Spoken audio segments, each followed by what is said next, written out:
Hi, welcome to my channel Jananay Tadda. So we have started discussing about analog electronics. Within the analog electronics, we have started discussion about operational amplifier. So today we are going to discuss about another linear application of operational amplifier, that is integrator.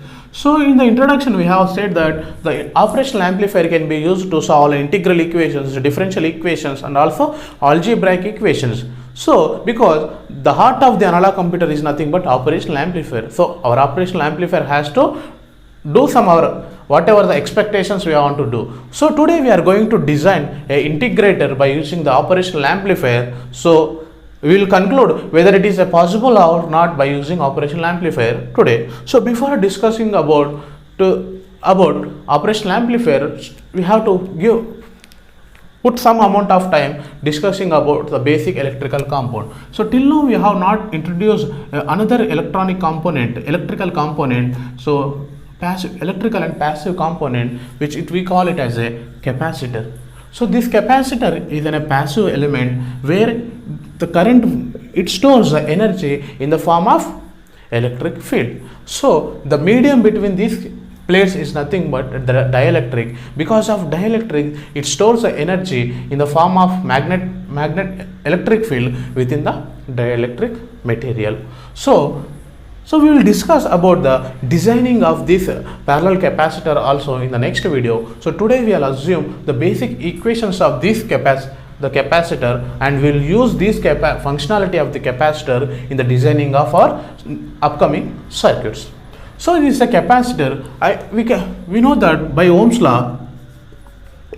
So by Ohm's law, we know that the current flowing through the equation, the relation between the voltage and current, we can represent IC equal to dVc, the voltage across the capacitor. So it is because of having it is a passive element. This capacitor is a passive element. So the capacitor is a passive bilateral element. The current can flow in the both sides. So the relation between the voltage and current equal to IC equal to C into dVc dt. It is a proportionality constant, we can say. It's a proportionality constant, or we can say it as a capacitance. Capacitance which is measured in farads. So the units of this capacitor is farads. So before going to discuss about our today's topic, so we have to also know another topic about charging and discharging of capacitor, because as I said, the capacitor stores the energy in the form of electric field because of having dielectric field in between them. So I have to distinguish whether the in a given case, I have to distinguish whether the capacitor is charging or discharging. So when I current flowing in this direction and having a potential definite denotation as the positive and negative, this case is called as the charging case. The capacitor is charging here. So when I represent a capacitor having a term potential having a positive and negative, and when current is flowing out of this device, this case is called as a discharging case. So this concept, this charging and discharging concept will help us to solve our integrator circuit.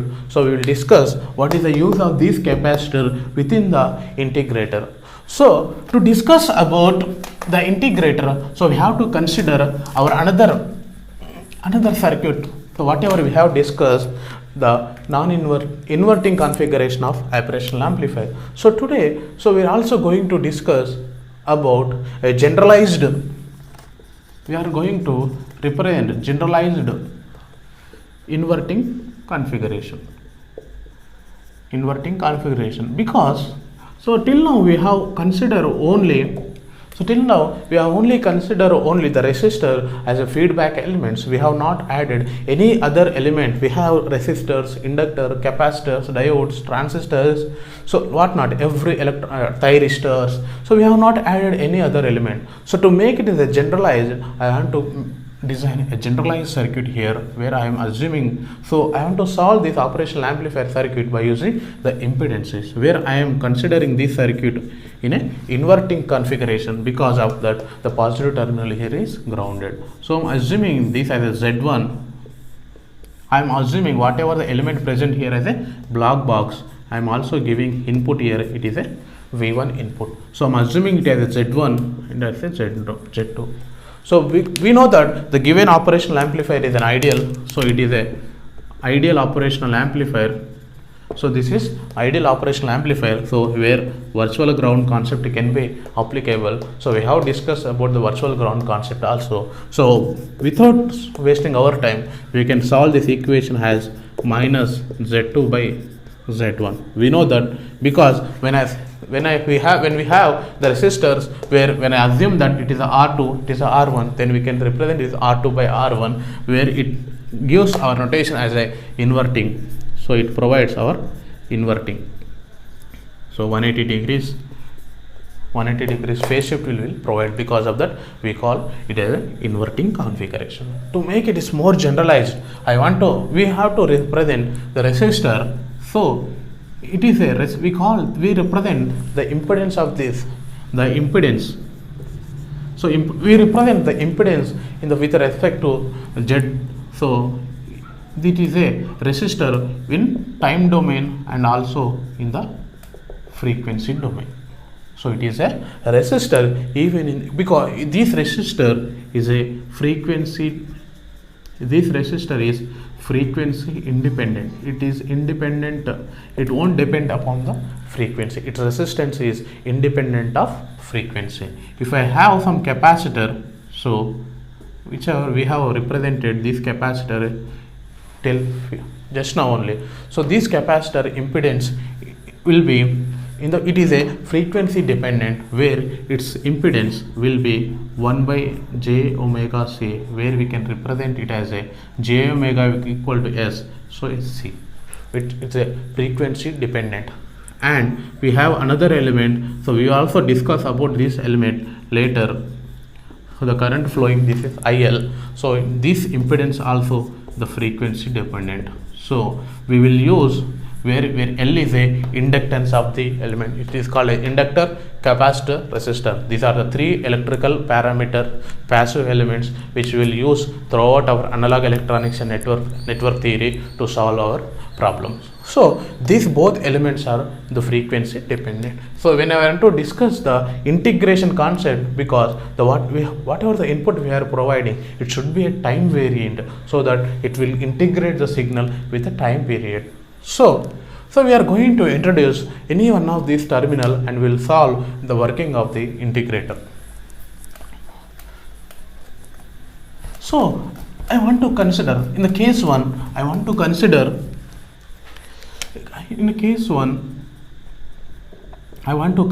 a capacitor.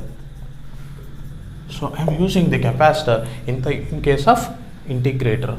So I am assuming Z2 should be a capacitor, where I can represent as a j omega. I am assuming it as a C1, so I can represent it as a SC1.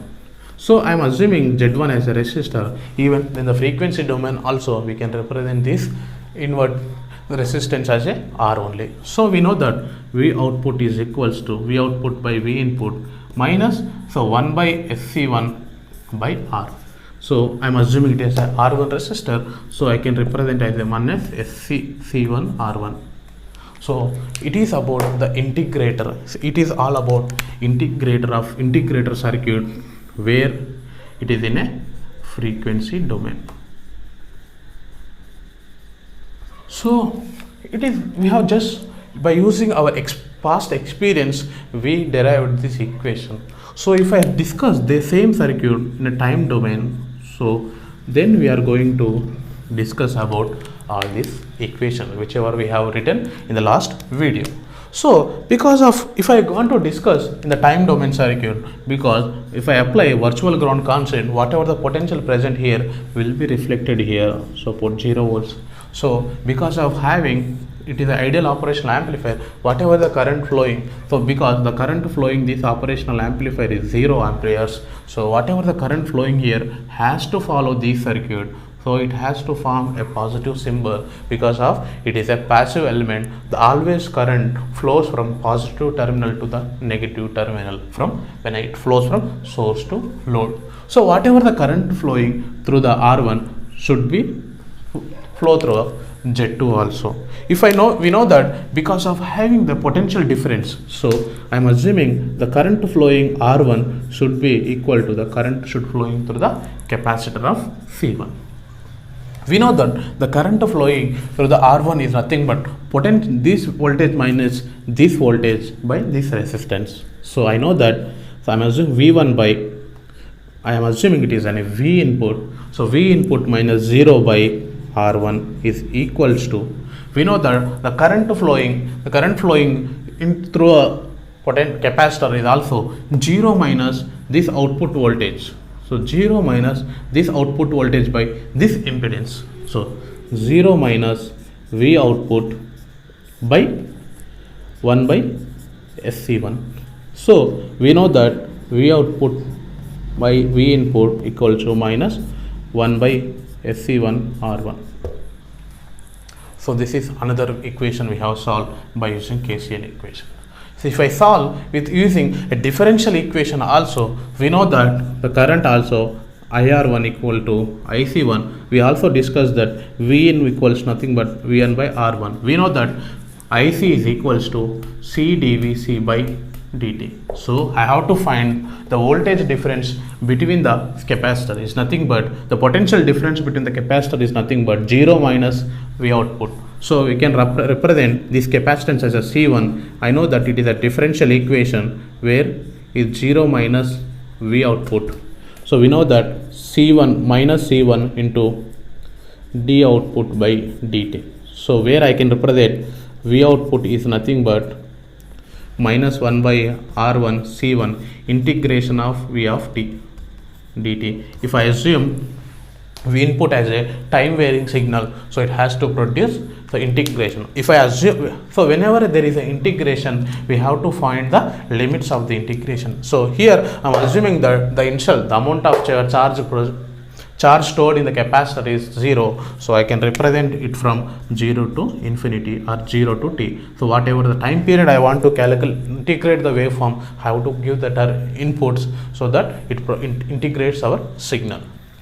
So this is about the integration, derivation of integration in a different frequency domain, in the time domain by using a simple KCL, KVL equations. So we also in a practical way we will discuss in the next video, because I don't want to make these videos as very lengthy. So we will make some observation from this circuit, so where I can conclude that this operational amplifier which is configured in an integrator won't be useful if I go and connect this circuit in a laboratory. It won't work.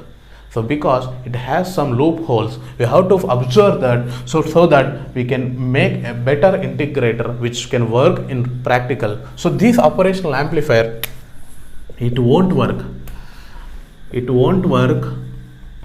in lab.